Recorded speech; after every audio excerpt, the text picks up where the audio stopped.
Atongoria na aikari a kaunti ya Kirinyaga ni monanĩtie kũguoyohio kwao kuumana na kuongerereka gwa ciĩko cia ũragani mĩciĩ-inĩ kuumana na ngũĩ cia kimucii. Magĩtongorio nĩ mũjumbe wa Kirinyaga, atongoria acio na aikari ni maugĩte he bata gwĩkwo kwa ũndũ wĩna kĩhonia nĩguo kũnina njũragano icio kaunti-inĩ ng'ima. Kama mwakilishi wa wanawake hapa Kirinyaga County, nimehakikisha ya kwamba tunaangalia maneno ya mental health. Kama ni kule National Assembly, nimeita CS wa health pale, tumeweza kuzungumza na tumejua ya kwamba health imekuwa devolved. Ya kwamba county government sasa hivi ndio inaangalia maneno ya health hapa kwenye county. Na mimi nawaomba, manake wako na budget, wahakikishe ya kwamba wanatenga pesa fulani za kupigana na mental health issues hapa Kirinyaga County. No matarĩirie amwe a andũ arĩa mahutĩtio nĩ macira ma ũragani na kũrĩa maheanĩte mũhiano wa Samuel Njirũ, guka ũrĩa wĩrĩga gũkorwo ecurĩtie thutha wa kũraga Blessing Nyakĩo wa ũkũrũ wa mĩaka 6, makiuga he bata arume gũkorwo marĩ mũhari-inĩ wa mbere gũtarĩria maũndũ marĩa mamegiĩ.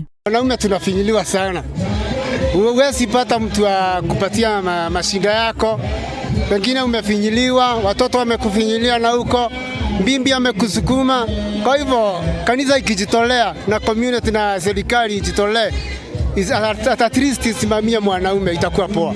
Kweli kuna tatizo na watu wengi, more than 80% ama 90% ya wale watu ambao wanajitoa moyo hapa Kirinyaga County ama uhai ni wanaume.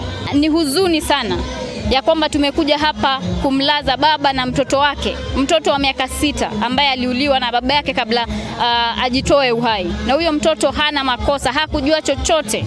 Rĩu aikari nĩ maikĩtie rĩtana kũrĩ ũtongoria ũrĩa ũhetwo igĩrĩrĩki ũcio kũharĩrĩria ikundi cia kimucii iria irehũthĩkaga nĩ aikari kwĩitũrũrĩra maũndũ marĩa maramagia. Ngĩribotera mohoro ma Kĩheo TV, njĩtagwo Wangui wa Mũkũrani.